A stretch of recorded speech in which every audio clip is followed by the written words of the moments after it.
शहर की सड़कों की बात कर लें या सौंदर्यीकरण की बात कर लें, सफाई व्यवस्था, आप भी शहर में आते हैं तो दिखता है।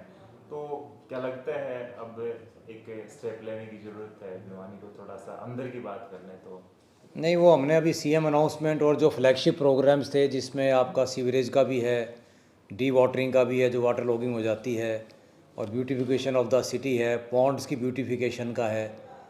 तो ये सारी सब पे चर्चा की है, तो उस पर अभी एक अलग से मीटिंग करके हम उस पर डिस्कस करेंगे। तो एक अगली मीटिंग और बुलाई जाएगी जिस पे इस तरह की चीज़ों में चर्चा की जाएगी। और अब तो बेसिकली हमने जो जनरल गाइडलाइंस इनको दी है, जिस तरह एक हेल्थ का है आजकल इशू, डेंगू चल रहा है, तो डेंगू के बारे में इनको विस्तार से डायरेक्शन दी गई सीएमओ को और उसके ऑफिस को कि थोड़ा एक्टिवली काम करें, फॉगिंग कराएं, लोगों को ब्रीफिंग दें, मोटिवेट करें और जागरूक करें। और उसके साथ एक मेरा ये है कि हेल्थ चेकअप कैंप लगाएं स्कूलों में, कॉलेजेस में, यूनिवर्सिटीज़ में और स्टेडियम में, ताकि जो बेसिक चेकअप है हेल्थ का वो बच्चों को टाइमली पता चल सके भी क्या प्रॉब्लम है।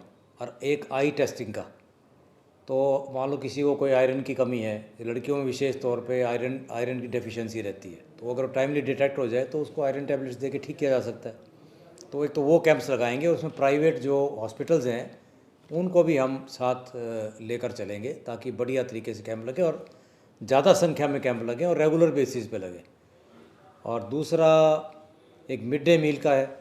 मिड डे मील के बारे में बड़ा पर्टिकुलर हूँ और उसमें मैंने स्पेशल इनको इंस्ट्रक्शन दिए हैं कि भाई मिड डे मील में जो फूड है, वहाँ बच्चों को जो फूड सर्व किया जा रहा है, आंगनवाड़ी हैं चाहे हमारे स्कूल्स हैं, तो उसकी फूड सेफ्टी ऑफिसर से टाइम टू टाइम उसकी चेकिंग कराई जाए ताकि उसकी क्या क्वालिटी है, क्या उसमें न्यूट्रिशियस उसकी वैल्यू है, उसके बारे में भी हमारे पास रिपोर्ट हो। और जहाँ गलत खाना बन रहा है या जहाँ रिपोर्ट ठीक नहीं है तो उनके खिलाफ़ सख्त एक्शन लिया जाएगा, क्योंकि बच्चों के सेहत के साथ खिलवाड़ करने की तो इजाज़त किसी को नहीं दी जा सकती।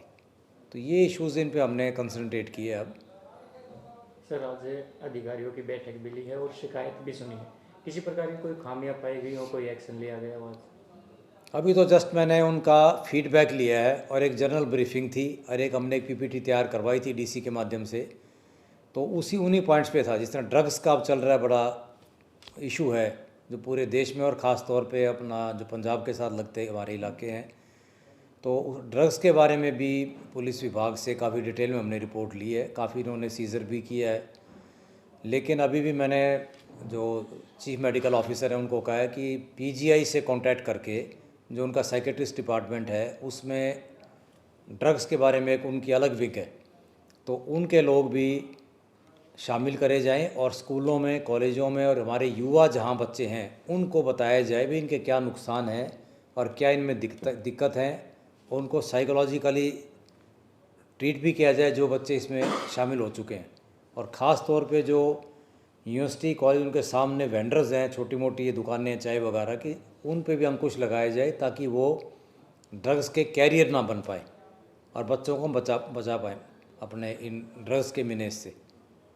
तो उस पर भी काफ़ी सख्ती से काम किया जाएगा, कि उसमें हरियाणा गवर्नमेंट भी बड़ी एक्टिवली काम कर रही है। और दूसरा हमारा ये है कि जो सरकार की स्कीम्स हैं उन स्कीमों को भी जनता तक पहुँचें। वेलफेयर स्कीम्स हैं, पता चले आम जनता को कि भी कहाँ तक किस ऑफिस से हमें क्या फ़ायदा मिल सकता है। तो उनके बारे में भी डिटेल में हमने डिस्कशन किया और ग्रास रूट तक हम उन स्कीम्स को पहुँचाएँगे ताकि आम लोगों को, गांव के लोगों को, शहर के लोगों को बेनिफिट मिल सके।